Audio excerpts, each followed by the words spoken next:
안녕하세요, 여러분. 이러닝 운영 관리사 자격증 과정이고요. 저는 랄의 문혜영 교수입니다. 자, 이러닝 운영 관리사 제1과목 이러닝 운영 계획 수립에 대해서 우리가 공부를 하고 있고요. 자, 그 중에서 이제 학습 시스템 기능 분석으로 넘어와서 요구사항 수집, 요구사항 분석, 요구사항 명세서에 대해서 우리가 살펴보도록 하겠습니다. 학습 시스템 요구사항 분석입니다. 그래서 시스템에 관해서 요구사항들을 분석을 해보자라는 거죠. 그러면 이제 다양한 사용자들한테 요구사항에 대한 수집을 하겠죠. 그러면 거기서 타당한 것도 있고 또 수정해야 될 것도 있죠. 네, 그 다음에 그래서 수집을 한 다음에 우리는 분석 작업을 하게 돼요. 그래서 학습 시스템에 대한 요구사항 수집을 하게 되는 부분이고, 자, 프로젝트를 우리는 완벽한 걸 사용자들한테 제공을 해야 되니까 프로젝트를 시작하기 전에 이 컨텐츠 개발 및 구현에 필요한 정보 또 가드라인 그런 것들을 정의를 하고 문서화하는 과정이 됩니다. 그래서 학습자와 교육자로부터 요구사항을 수집을 받는데 이러닝 컨텐츠를 사용할 사람이 누구죠? 주로 사용할 사람들이 학습자와 교육자가 되겠죠. 그래서 학습자별로 또 교육자별로 요구사항을 수집을 하고 그들의 특성을 파악을 한다라는 거죠. 자, 학습자의 요구사항은 어떤 것들이 있을까라는 건데 어떤 관점에서 쳐다봐야 될까라는 거예요. 학습자가 어떤 학습 컨텐츠가 필요한지 또 어떠한 학습 방법을 선호하는지 또 어떤 학습 환경에서 학습을 하고 싶은지 이런 학습자의 요구사항을 파악을 한다라는 거예요. 그리고 학습자의 목표와 관심사를 파악을 해가지고 컨텐츠를 그것의 주제, 분야에 맞게 개발을 한다라는 거고 또 학습자의 학습 스타일 및 선호도가 있을 거예요. 네, 그러한 것들을 고려하고 또 학습자가 학습 진행 상황을 평가를 하고 피드백을 받을 수 있도록 하는 기능을 제공을 하고요. 또 다양한 학습자 프로필에 대한 접근성을 고려를 해가지고 접근성을 고려해서 컨텐츠를 설계하고 개발을 한다 그거죠. 그래서 이러한 요구사항을 받아들여서 컨텐츠를 설계를 하고 개발을 한다라는 거예요. 네, 기존의 학습 시스템의 문제점은 무엇일까라는 겁니다. 기존 학습 시스템의 문제점. 그래서 기존에 있던 학습 시스템에서 발생을 했던 제한 사항은 무엇이었을까? 또 문제점은 무엇이었을까? 라는 것을 파악을 하고 개선점을 고려를 한다라는 거고요. 기존 시스템을 사용한 학습자들의 피드백, 또 그리고 불만 사항은 무엇이었지? 라는 걸 수집을 해가지고 새로운 시스템에 반영을 한다라는 거고요. 그리고 또 기존 시스템의 기술적인 문제는 무엇이었을까? 그리고 호환성에 대한 문제를 해결하도록 요구사항을 수집한다라는 거예요.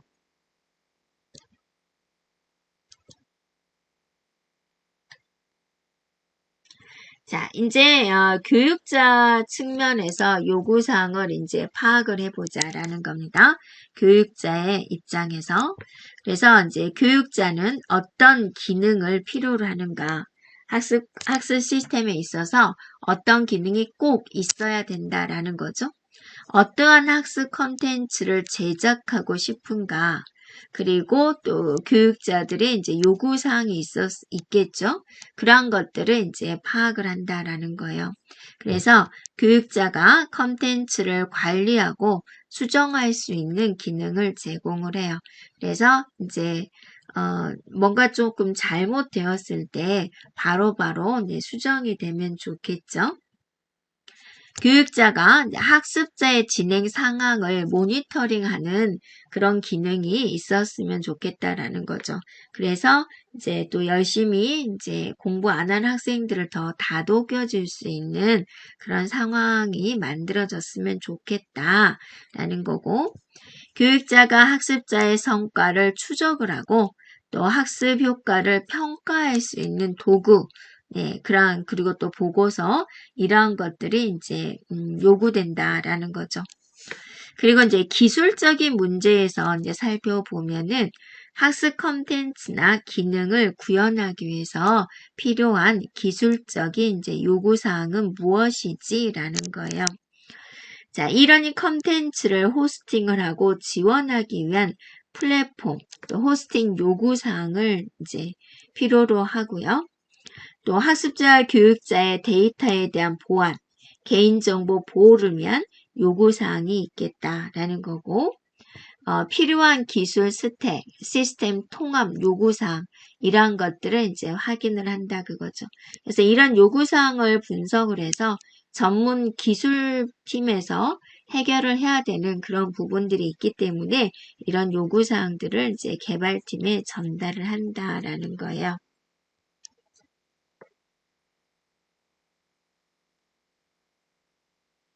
네, 비즈니스적인 요구사항은 이제 뭐가 있을까라는 거예요. 학습 시스템을 개발하는데 필요한 뭐가 문제가 되죠? 항상 예산이 문제가 되죠. 그 다음에 이제 그걸 다룰 줄 아는 인력이 필요하죠. 자, 이런 요구사항을 이제 파악을 한다 그러죠. 그래서 얼마면 돼? 이런 거죠. 그리고 몇 명이 더 필요해? 이런 것들이죠.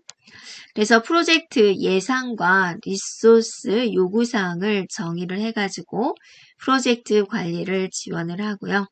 또 이러닝 컨텐츠, 매출, 수익 모델, 이러한 것들을 고려해서 요구사항을 수집을 한다라는 거죠.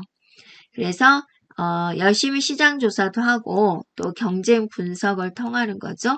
그래서 다른 사이트도 이제 가보고 이러면서 비즈니스적인 비즈니스 관점에서 요구사항을 정의를 하고 그럼으로써 이제 경쟁 우위를 창출할 수가 있는 겁니다. 자, 그러면 이제 구체적으로 요구사항은 수집을 해야 되는데 어떻게 수집하지? 라는 거예요. 어떤 방법으로 수집하지? 라는 거예요. 자, 인터뷰를 하는 방법입니다. 직접 질문하는 거죠. 학습자와 교육자 또 관련인들에게 인터뷰를 통해 가지고 요구사항을 수집을 한다라는 거예요. 그러면 이제 직접 인터뷰를 통하기 때문에 준비 없이 가면 의미가 없죠.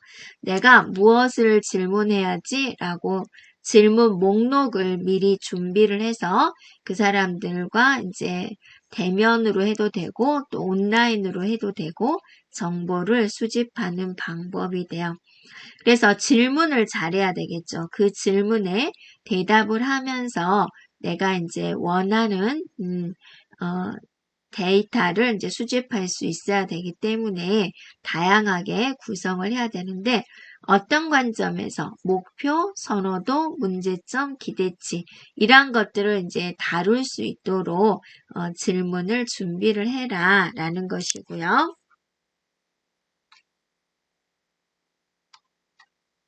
네, 그리고 이제 설문조사가 있어요. 네, 설문조사는 여러분이 종종 해봤죠. 네, 종이로 하는 경우도 있고 요즘엔 또 전자적으로도 많이 하기 때문에 온라인 설문조사 도구를 이용을 해가지고 다양한 질문 항목에 대한 설문지를 만들고 응답을 분석을 하게 됩니다. 전자적인 방법으로 하게 되면은 이게 이제 통계까지 다 나오죠. 그래프 형태로 시각화까지 시켜가지고요. 자, 설문은 학습 스타일, 목표, 피드백, 선호도 이런 것들을 이제 다루도록 설문지를 구성을 해라 라는 거예요. 네. 그리고 이제 또 뭐가 있어요? 의견 수렴하는 거죠. 학습자와 교육자에게 이제 의견을 수렴을 하고 이메일, 온라인 피드백 양식, 포럼, 블로그 댓글 이런 것들을 통해서도 의견을 수집할 수가 있어요. 그리고 이제 관찰하는 겁니다. 학습자의 학습 과정을 직접 관찰을 해서 요구사항을 이제 파악하는 경우가 있고, 또 학습자가 어떤 컨텐츠를 이용을 하고 그것들과 이제 어떻게 상호작용하는지 이런 것을 이제 분석을 한다 그거죠. 네, 워크숍이 있습니다. 학습자, 교육자 이런 팀원과의 워크숍을 개최를 해가지고 요구사항을 공동으로 도출을 하고 문서화를 한다라는 거죠.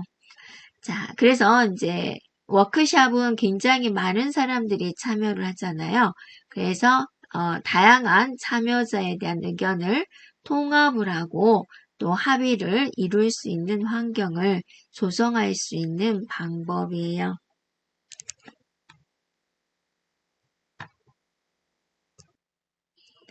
이제 요구사항 수집을 했으면 그게 이제 타당한 것인지 최적화 작업을 거치는 이제 분석을 하게 되는 부분이에요. 그래서 이러니 컨텐츠를 개발을 하고 구현할 방향을 확립을 해주고요. 이러닝 경험을 학습자와 교육자의 요구에 맞게 최적화할 수가 있어요. 그래서 이제 고객의 요구사항을 분석 기법을 활용을 해가지고 좀 더 구체적이고 이해하기 쉬운 문제로 도출하게 됩니다. 그래서 요구사항 분석 기술서를 작성하기 전에 요구사항을 완벽하고 일관성 있게 정리하는 그런 과정이 되겠습니다. 그래서 이제 이런 것을 정리를 할 때 필요한 게 이제 컴퓨터 사용 능력이 되겠죠. 이거는 이제 분석 작업에 있어서 꼭 필요한 부분이고요. 학습자의 현 단계를 또 분석을 하는 것은 컨텐츠 개발에 있어서 중요한 단계가 되겠습니다. 그러면 이제 요구사항을 우리가 이제 분류를 한번 해볼게요. 그래서 요구사항에 대한 종류는 기능적 요구사항으로 이제 살펴볼 수가 있고 또 비기능적 요구사항으로 나눠볼 수가 있어요. 기능적이다 그러면 이제 무슨 화면에서 뭐 기능적으로 이게 있었으면 좋겠어요. 이거는 불필요한데요. 이런 것들. 그래서 무엇을 기술을 해주고요. 비기능적인 요소는 어떻게에 더 중점을 두는 것을 말을 하게 되는 부분이에요.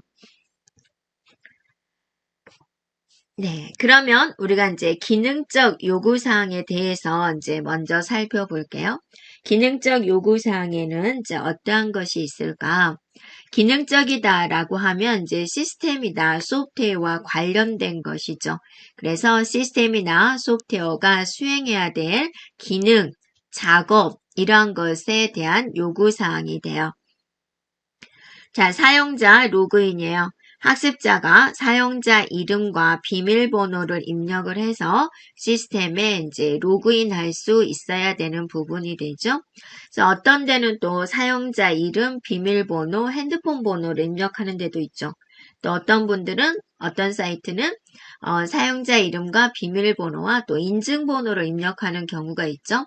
어떤 식으로든 이제 학습자가 아이디 비번을 이용을 해가지고 로그인할 수 있어야 된다라는 거죠. 로그인에 대한 기능이 되겠고 학습자는 특정 주제나 키워드로 컨텐츠를 검색할 수가 있어야 되겠죠.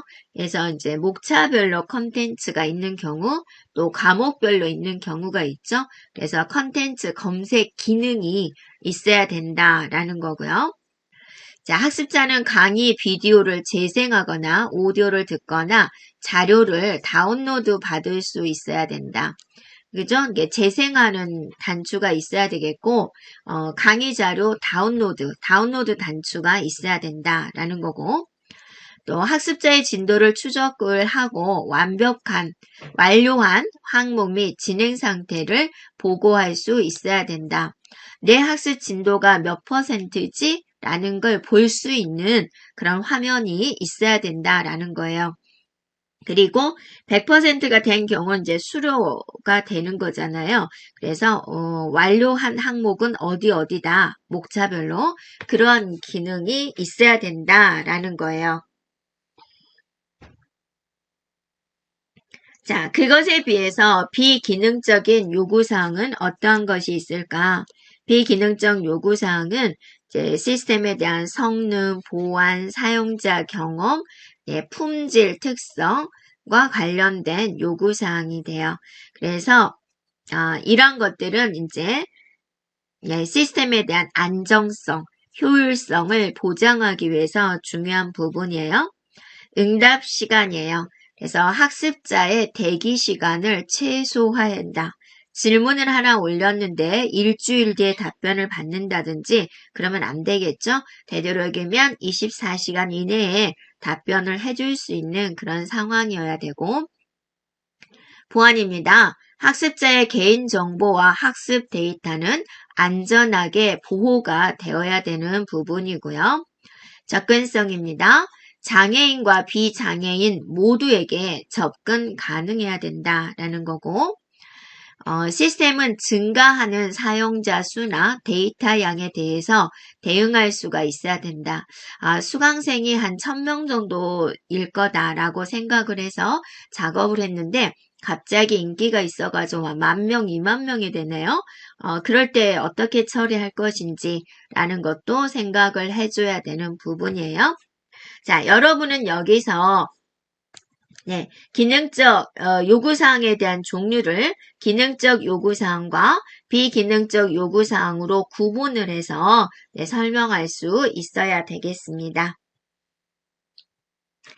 자, 요구사항 분석의 주요 내용을 살펴보면은 먼저 학습자에 대한 분석이에요.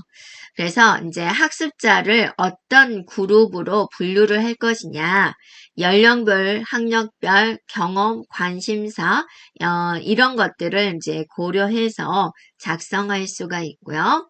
또 학습자의 학습 목표, 관심사, 선호 학습 스타일, 어려움 이런 것들을 이제 조사를 하게 되는 거고 학습자의 선행 지식, 경험 이런 것들을 평가를 해서 수준을 파악을 한다라는 거고 이를 기반으로 해서 교육 콘텐츠를 맞춤화를 하게 돼요. 학습자 분석의 예시를 살펴보면은 우리가 이제 처음에 학습을 시작을 할 때 학습자 분석을 할 때 이러한 내용을 이제 분석을 할 수가 있습니다. 성별, 국적, 언어 능력, 학력 수준, 직업, 학습 스타일은 어떻게 되는지, 시각을 주로 이용하는지, 청각을 주로 이용을 하는지, 키네스틱은 이제 몸의 움직임이에요. 학습 방식 선호도 온라인, 오프라인, 혼합 어떤 방식을 선호하는지 그다음에 학습 목표는 개인적인 목표, 조직의 목적, 학습 동기, 관심 분야 이러한 것에 대한 내용 그다음에 이제 이전의 교육 수준은 어느 정도인지 관련 경력, 현재 학습 수준 이러한 것들을 이제 파악할 수가 있고 장애가 있는지 또 보조기기가 필요한지 특수 교육이 요구되는지 이러한 이제 분석을 할 수가 있어요.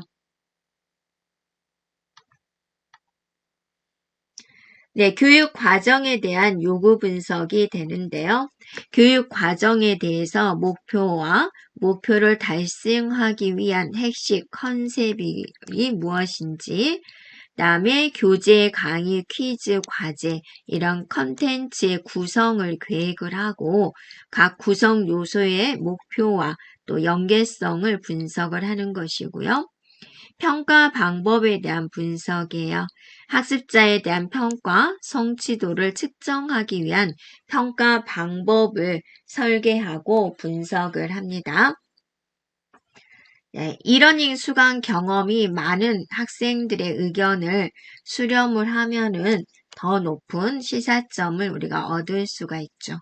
그래서 교육 과정에 대한 요구 분석은 학습자나 기관이나 조직의 교육 목적에 부합하기 위해서 학습 내용을 분석을 한다라는 거고 유형이나 분량이나 난이도나 멀티미디어 요소, 상호작용, 방법 등을 이제 우리가 분석을 하게 되는 부분이에요. 그래서 또 학습 컨텐츠 모니터링 과정에 참여한 수강생들을 통해 가지고 우리는 교육 과정을 개선을 하고 보완하기 위한 중요한 정보를 얻을 수가 있죠. 네, 교육 과정에 대한 요구 분석 예시를 살펴보면 이렇게 볼 수가 있어요.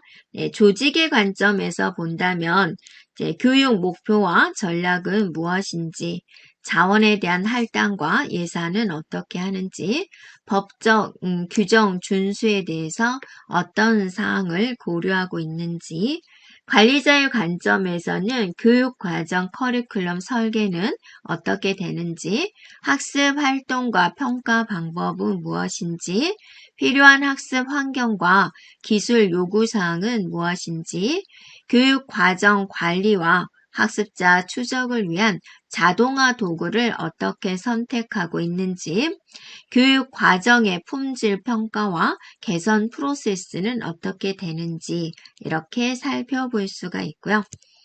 자, 이번에는 이제 LMS의 학습 환경에 대한 요구 분석이에요. 그래서 LMS 플랫폼이 제공해야 되는 기능을 분석을 합니다. 그래서 필수적으로 있어야 되는 기능들이 있죠.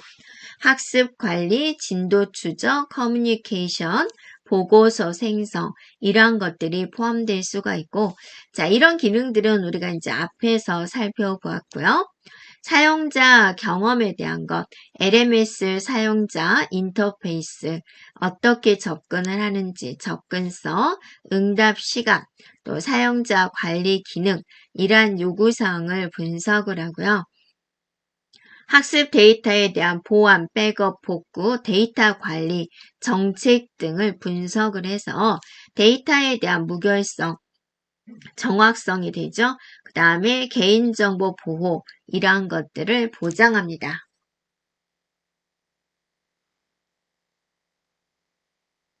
네, 그래서 이제 LMS에 대한 요구 분석 예시를 한번 살펴보면은 어떤 종류의 학습자가 LMS를 사용할 것인지 학습자 대상에 대한 거고 학습자들의 이제 기술의 수준 컴퓨터를 잘 다루는지 네, 기술 장비 컴퓨터라든지 모바일이라든지 그다음에 어떤 운영체제를 지원하는지, 그 다음에 어떤 브라우저에서 이제 작업을 하는지, 이런 것들.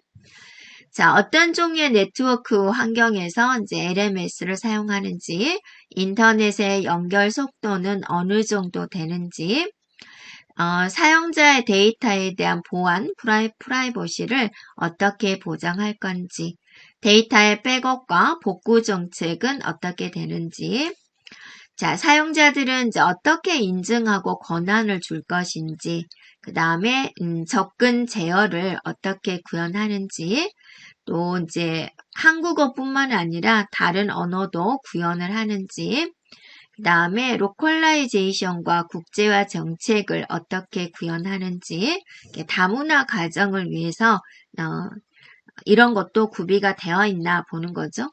그 다음에 이제 장애인과 특수 요구사항을 고려한 접근성을 어떻게 제공하는지, 장애인들에 대해서 어떤 식으로 이제 학습을 제공하는지, 그 다음에 사용자들에게 기술적인 지원, 도움말, 이게 FAQ처럼 이런 게 안 되면 이렇게 해보세요 라는 거죠. 그 다음에 기술적인 문제 해결이라든지 지원 정책은 어떻게 준비가 되어 있는지, 네, 그 다음에 LMS 시스템이 이제 확장 가능한지, 또 동시 접속자 수는 어떻게 관리를 하는지, 네, 학습자들의 진행 사항을 추적하고 분석을 한 다음에 어떻게 제공을 하고 있는지라는 거예요. 자, 이러한 이제 요구 분석을 이제 할 수가 있다라는 거고요. 자, 그러면 이제 요구사항 분석을 했으니까 다양한 분석 기법이 있어요. 이게 분석하는 종류를 우리가 이제 살펴봤고, 분석 기법에는 어떠한 것이 있을까 한번 살펴보는데요. 분석 기법에는 이제 구조적인 분석 기법과 객체에 대한 분석 기법으로 우리가 나눠서 볼 수가 있어요.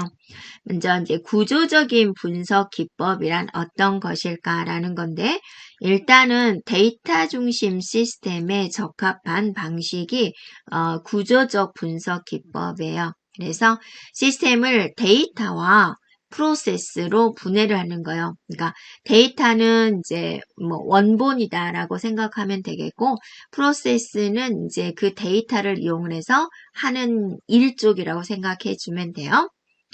자, 구조적 분석 기법은 시스템이 다루는 데이터, 또 데이터와 데이터 간의 관계에 중점을 두게 됩니다. 그래서 데이터 흐름 다이어그램을 이용을 해가지고 데이터가 시스템 내에서 어떻게 이동되고 어떻게 변환되는지를 표현하게 되는 거고요.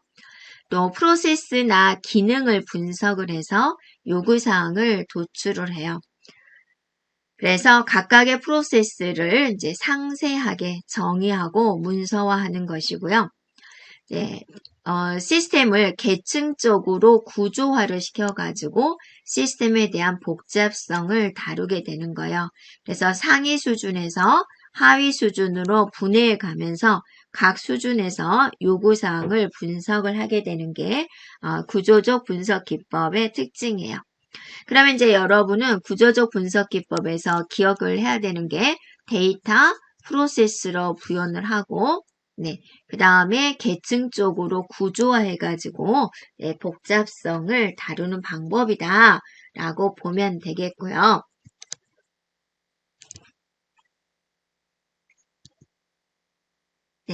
자, 그 다음에 이제 객체 지향 분석이 있는데 객체다라고 하면은 여러분이 이제 하나의 덩어리다라고 생각을 해주면 되세요. 객체와 객체 간의 상호작용으로 표현하는 방법론이 객체 지향 분석이 돼요. 그래서 이 방법론은 다음과 같은 특징을 가지게 되는데 시스템을 객체의 집합으로 모델링을 하게 돼요. 예를 들어서 뭐 서점에 관련된 거다. 그럼 서점이다 하면 중요한 게 뭐가 있죠? 책이 있죠. 책, 도서가 있죠. 그 다음에 그 도서를 구매하는 또 누가 있죠? 회원이 있죠. 그러면 도서라는 객체, 회원이라는 객체. 그럼 도서는, 회원은 도서를 어떻게 하죠? 구매를 하는군. 이런 식으로 객체와 객체 간의 이제 관계, 상호작용으로 표현을 한다라는 거예요. 각 객체는 데이터와 그 데이터를 처리하는 이제 메서드다라고 이제 표현을 해요. 객체에서는. 그 다음에 객체 지향 분석에서는 클래스와 상속을 사용합니다. 이게 좀 어려운 개념이긴 한데 이제 상속이라는 것은 우리가 부모님으로부터 뭔가 물려받는 거잖아요. 프로그램 상에서도 상위 클래스에서 이제 다 세팅을 해놓은 것을 하위 클래스에서 다시 사용할 수가 있는 거예요. 이제 물려받는 것이다 라고 하는 거고요. 다형성을 활용을 해요. 다형성이다 그러면 이제 여러 가지 형태로 나올 수 있는 건데 베이스만 깔아주게 되면은 이제 프로그램 작성할 때 다양한 형태로 나올 수 있는 것을 말을 해요. 목적어가 다른 건데 여러분한테 제가 오픈하세요 라고 한 거예요. 근데 명령어는 오픈이에요. 근데 뭘 오픈하냐?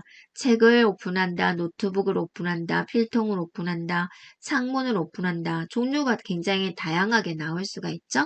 그런 개념이다라고 생각해 주면 되겠습니다. 유즈 케이스와 이제 시나리오다라고 그랬어요. 사용자 시나리오와 유즈 케이스의 다이어그램을 사용을 해요. 이렇게요. 그래서 시스템의 요구사항을 도출을 하고 문서하는 방법이 됩니다. 그래, 이제 이런 것들을 이제 이용을 하는 게 객체 지향으로 하는 분석이다라는 거죠. 그래서 요구사항을 분석하는 기법에 크게 구조적인 분석 기법과 객체에 대한 분석 기법으로 나누어서 볼 수가 있다라는 것이고요. 네, 요구사항 분석에 대해서 이제 보면은 자, 요구사항을 이제 분석을 하는 건데, 수집된 요구사항을 보다 구체적으로 정의하는 과정이고요. 이거는 이제 프로젝트에 대한 성공, 또 프로젝트에 대한 품질에 중요한 영향을 미치게 돼요. 그래서, 제일 먼저 이제 요구사항을 검토를 합니다. 이게 있으면 좋겠어요. 저게 있으면 좋겠어요. 근데 100명 중에서 1명이 원하고 99명이 그거 있으면 안 돼요. 라고 말을 할 수가 있겠죠. 네. 그래서 수집된 요구사항을 이제 검토를 한다라는 거죠. 그리고 이게 구현 가능한가요? 이제 우리가 이렇게 이야기를 하죠. 도로가 너무 막히니까 하늘에도 도로가 있었으면 좋겠어요. 누구나 상상할 수가 있죠. 근데 그게 과연 구현 가능하냐라는 거죠. 지금 현재 상황에서 비용이라든지 기술력이라든지 그런 게 이제 필요하잖아요. 그래서 이제 개발팀 간에 서로 이제 의견 교환을 하는 거예요. 명확하고 일관성 있는 요구사항을 이제 확인을 해야 되겠고, 네, 모호한 기분, 또 다른 요구사항과 중복돼서 나타나는 경우, 이제 충돌되는 경우, 그런 요구사항을 이제 식별을 합니다. 자, 예를 들어서 이제 사용자가 컨텐츠를 검색할 수 있도록 해주세요 라는 요구사항이 있다. 그러면 좀 더 구체적으로 키워드 검색 기능을 제공해야 함. 이런 식으로 이제 만들 수가 있겠죠. 자, 우선순위에 대한 결정이에요. 그래서 요구사항이 있으면 어떤 요구사항이 가장 중요하고 먼저 처리해야 되는지를 결정을 한다라는 거죠. 그래서 이걸 통해서 우리가 개발 작업을 할 때 우선순위를 설정을 하고 중요한 요구사항을 먼저 처리할 수가 있어요. 자, 응급실에 갑자기 이제 뭔가 안 좋은 일이 생겨가지고, 다 응급실에 이제 몰려오게 된 거예요, 환자가. 그러면 이제 우리가 이제 색깔별로 분리를 하죠. 정말 급한 환자, 중간, 그 다음에 좀 이제 살짝 아픈 환자, 이런 식으로 분리를 하듯이 우선순위에 대해서 이제 분류를 한다라는 거죠. 자, 예를 들어서 이제 리얼타임 채팅 지원이다. 진도 추적이다. 라고 하면 어떤 게 더 중요할까? 그거는 이제 판단을 해주면 되는 부분이 되겠습니다. 그래서 여기서는 이제 리얼타임 채팅 지원이 진도 추적하는 기능보다 더 우선한다 라고 판단을 한 거고요. 네, 그 다음에 이제 요구사항 분해입니다. 네, 큰 범위의 요구사항을 이제 작은 단위의 요구사항으로 분해를 하는 거예요. 네, 그래서 이제 좀 더 상세하게 이해하고 추적할 수가 있어요. 그래서 학습자 성적 보고서라는 이제 요구사항을 성적에 관한 것, 보고서, 이제 성적과 보고서가 같이 있잖아요. 보고서에 대한 형식, 그 다음에 이제 필터링 기능, 이렇게 이제 분해할 수 있다라는 거죠. 뭐 국어 성적, 영어 성적 이런 식으로. 그 다음에 의존성에 대한 분석이에요. 요구사항과 요구사항이 서로 관련이 되어 있을 수가 있죠. 그래서 의존하는가? 라는 것을 파악을 하는 거예요. 그래서 하나의 요구사항이 다른 어떤 요구사항에 영향을 미치는지를 이해하는 부분이고요. 성적 계산이 변경이 되면은 성적 보고서도 어때요? 변경이 되어야 되는 거죠. 그럼 두 개의 요구사항은 서로 관련이 있다라고 볼 수가 있죠. 네, 그 다음에 이제 추가 정보 수집이에요. 분석 중에 필요한 추가 정보, 세부 내용을 수집을 하게 되는 부분입니다. 그러기 위해서는 이제 추가 인터뷰나 조사를 진행할 수가 있고요. 또 부족한 정보를 보완을 하고 더 나은 요구사항을 도출하는 데 도움을 받을 수 있어요.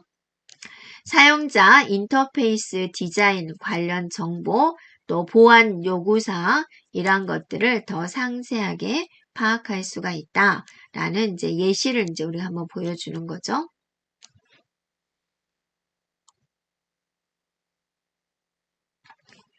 자, 이제 분석을 잘 했으니까, 이건 이제 명세화 시켜줘야 돼요.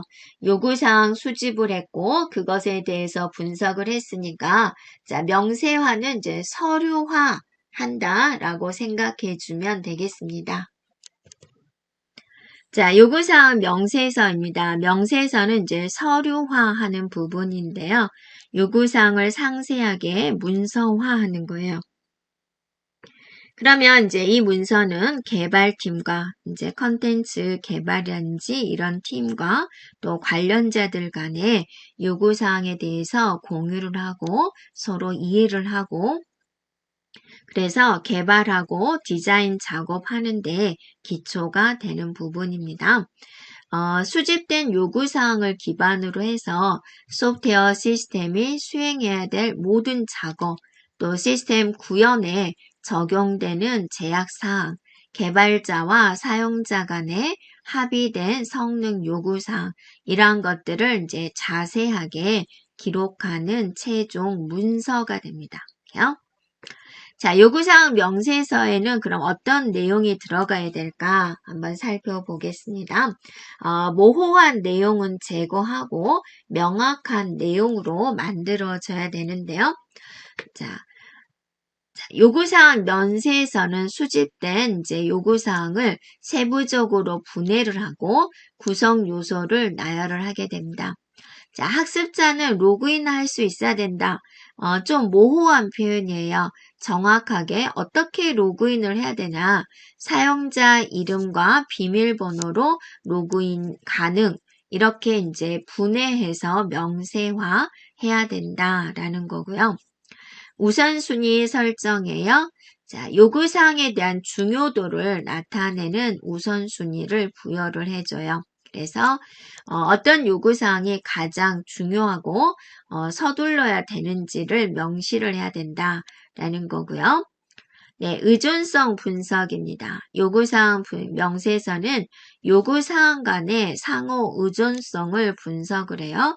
그래서 A라는 요구사항이 B라는 요구사항에도 영향을 미치는지라는 것을 파악을 하고요. 명세화 시켜주고요. 또 테스트 지침이에요. 요구사항 명세에서는 요구사항을 검증하기 위한 테스트 케이스나 시나리오를 작성하는 데 사용이 되는 부분이에요. 그럼으로써 이제 개발된 컨텐츠가 제시한 요구사항을 충족을 했나? 라는 것을 이제 확인할 수가 있다라는 거죠.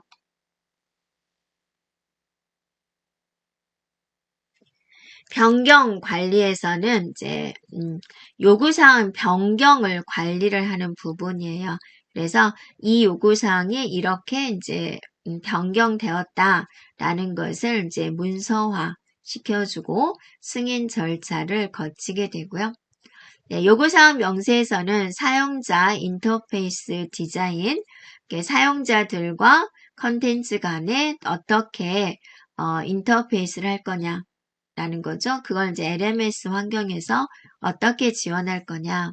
데이터베이스에 대한 구조, 기능 구현, 이런 관련된 디자인 결정을 지원을 합니다. 그러면 이제 요구사항 명세서를 작성을 한번 해볼게요. 자, 요구사항 명세에서는 프로젝트에 대한 목표, 범위, 이런 것들을 이제 명확하게 정의를 하고요. 프로젝트 팀과 이해 관계자들 간의 공통적인 이해를 제공하는 매우 중요한 문서가 됩니다. 네, 먼저 서론을 한번 볼게요. 어떻게 명세화가 되어야 되는지.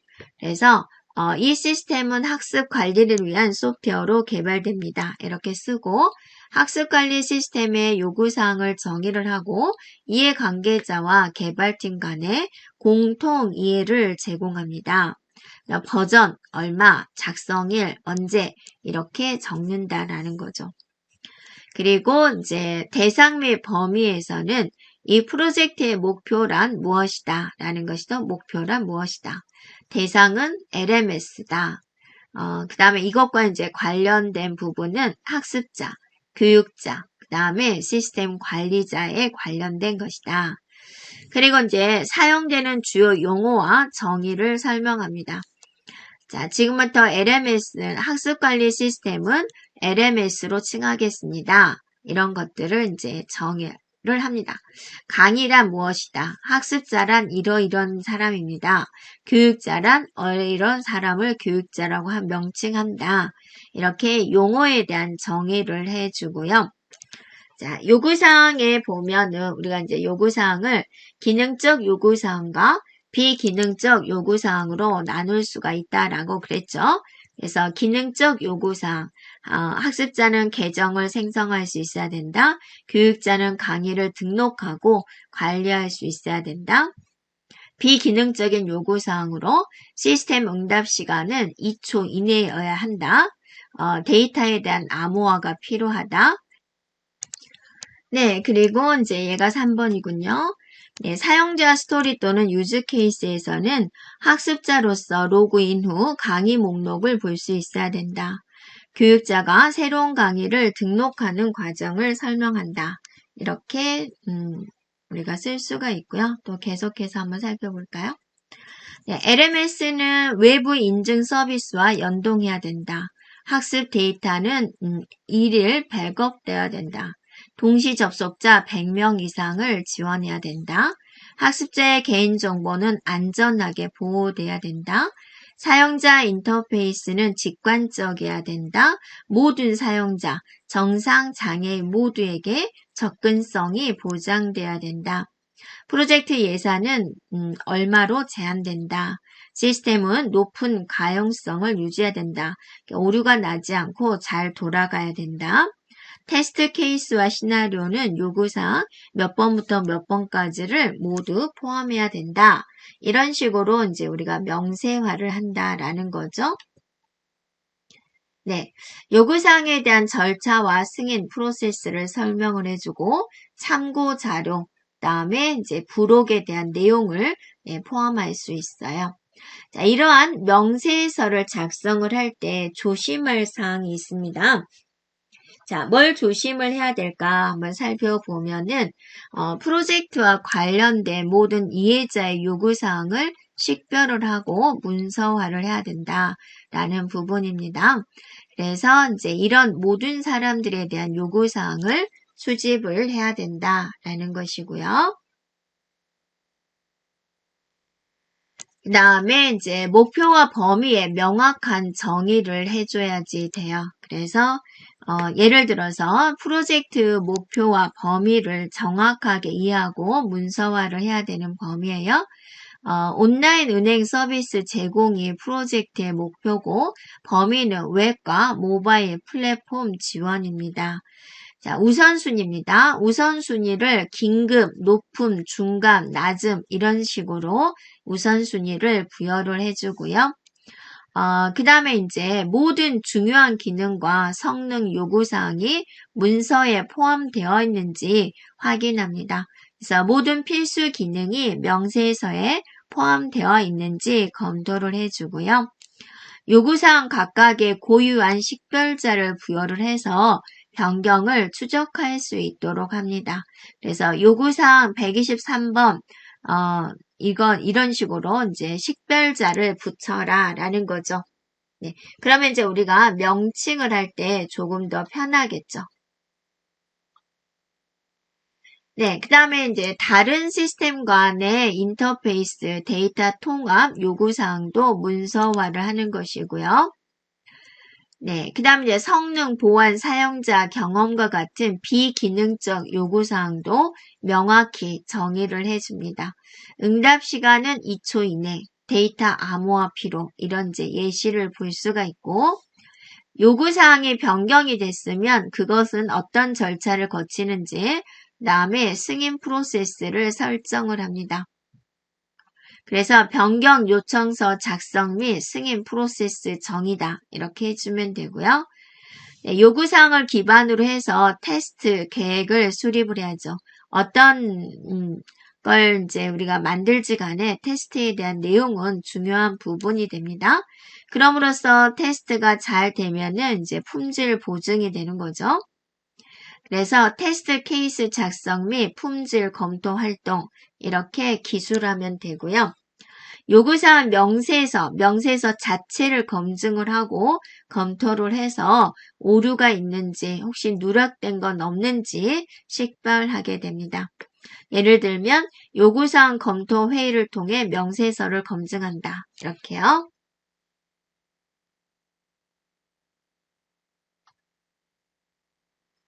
자, 그러면 이제 요구사항 명세서에 대한 속성을 살펴보도록 할게요. 어떤 속성을 가지고 있어야 될까? 자, 이거는 이제 요구사항 명세서가 지녀야 될 속성은 IEEE에서 제정을 했어요. 그래서 이제 IEEE에서 제정한 속성을 기반으로 하고 있습니다. 자, 정확성이다. 요구사항 명세서에 기록된 모든 요구사항은 정확하고 사실에 근거해야 되고 오류나 오해가 없도록 기술이 되어야 됩니다. 네, 그래서 시스템이 정확히 어떻게 동작해야 되는지를 정확하게 설명할 수 있어야 된다라는 거고 모호한 표현을 쓰면 안 되고 명백하게 기술해라. 요구사항 명세서의 언어와 표현은 모호하지 않고 명백해야 된다라는 거죠. 그다음 완전성입니다. 시스템의 모든 중요한 요구사항이 이제 포함이 되어야 된다. 중요한 요구사항이 포함되어 있어야 된다라는 겁니다. 그 다음에 일관성입니다. 네, 요구사항 명세서 내에서 요구사항은 서로 일관성이 있어야 된다. 서로 이제 상충되는 요구사항이나 또 모순되는 내용은 있으면 안 된다라는 거죠. 그래서 여기서는 이렇게 하라 그랬는데 또 여기서는 이렇게 해요. 예를 들어서 이게 빨강색으로 해. 근데 여기는 블루로 하라요. 빨강색으로 하라는 거야? 블루라고 하는 거야? 좀 상충되면 안 되겠죠. 그 다음에 요구사항 명세에서는 요구사항의 상대적인 중요도, 네, 상대적이다 그러죠. 누가 가장 높은지, 네, 이런 안정성에 대한 정보를 제공해야 된다라는 거고, 반드시 구현돼야 되는지 또는 나중에 변경될 가능성이 높은지 이런 것을 나타내고요. 또 검증이 가능하도록 이제 명시되어야 된다라는 거죠. 그래서 요구사항을 잘 충족을 했나? 라는 것을 이제 테스트하고 검증 절차를 수행할 수 있어야 된다라는 거고요. 자, 요구사항은 변경 가능하도록 작성이 돼야 된다. 시스템을 개발이나 또는 이제 프로세스 중에 요구사항이 어때요? 수정될 수가 있겠죠. 그래서 수정 가능성을 고려해야 된다라는 거고요. 요구사항 명세서의 각각의 요구사항은 고유한 식별자와 연결이 되어 있어야 됩니다. 그래서 이제 추적하기가 이제 쉽다라는 거죠. 네, 또 파악하기도 쉽다라는 거예요. 자, 요구사항 명세서가 피해야 될 것이 있어요. 자, 이거는 이제 문서기 때문에 모호성을 피해야 됩니다. 모호한 언어나 표현은 사용하지 마시오. 그러면 이제 서로 오해를 불러일으킬 수가 있어요. 자, 사용자가 빠르게 데이터를 볼 수 있어야 된다. 빠르게, 얼마나 빠르게? 1시간이 빠른가? 네, 웹페이지를 열을 때 데이터가 3초 이내에 로드돼야 된다. 이렇게 명확하게 해줘야 되겠죠? 다중 요구사항을 만들지 마시오. 하나의 요구사항을 정의를 해야 된다라는 거죠. 네, 사용자는 로그인 한 후에 프로필을 편집하고 로그아웃 할 수가 있어야 된다 그랬어요. 굉장히 많은 것들이 들어가 있죠. 로그인이다, 프로필이다, 로그아웃이다. 이게 세 개가 같이 들어가 있잖아요. 그러면 이게 좀 많이 혼돈될 수가 있다. 사용자는 로그인 할 수 있어야 된다. 사용자는 프로필을 편집할 수 있어야 된다. 사용자는 로그아웃 할 수 있어야 된다. 이런 식으로 이제 나눠서 기술을 하시오라는 거예요. 네. 그 다음에 이제 해피용 문구를 만들지 마시오라고 한 거죠. 그래서 이제 해피용 문구는 요구사항이 할 때 명확하게 정의되지 않은 거예요. 필요한 경우 추가적인 기능을 구현할 수 있어야 된다. 자, 시스템에 추가적인 기능이 필요한 경우 관련 요구사항을 정의해야 한다. 여기 이제 명확한 해피용 문구는 쓰지 마라 라는 거고, 또 문장을 너무 길게 쓰지 마시오라는 거예요. 긴 문장을 읽다 보면 앞에 걸 까먹어요.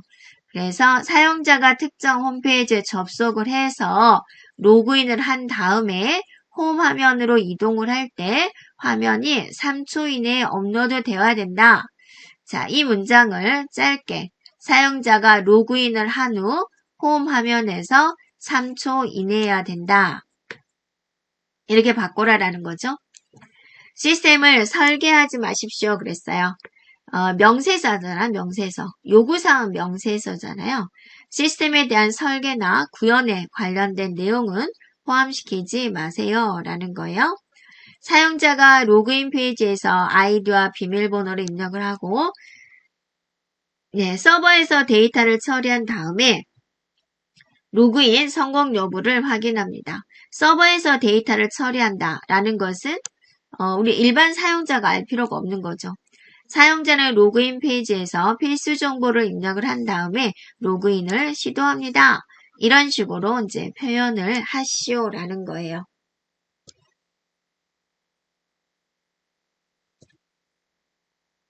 네, 그리고 이제 요구사항에 대한 명세서는 이 부분을 제가 오타가 되고요. 요구사항과 시스템 설계를 구분하시오라는 겁니다. 그래서 시스템이 적용하는 서비스와 기능에 대한 정보만 포함하십시오라는 거예요. 그 다음에 요구사항과 계획을 섞지 마십시오라는 겁니다. 요구사항 명세서와 프로젝트 계획을 혼돈돼서 작성하지 말아주세요 라는 부분이고요.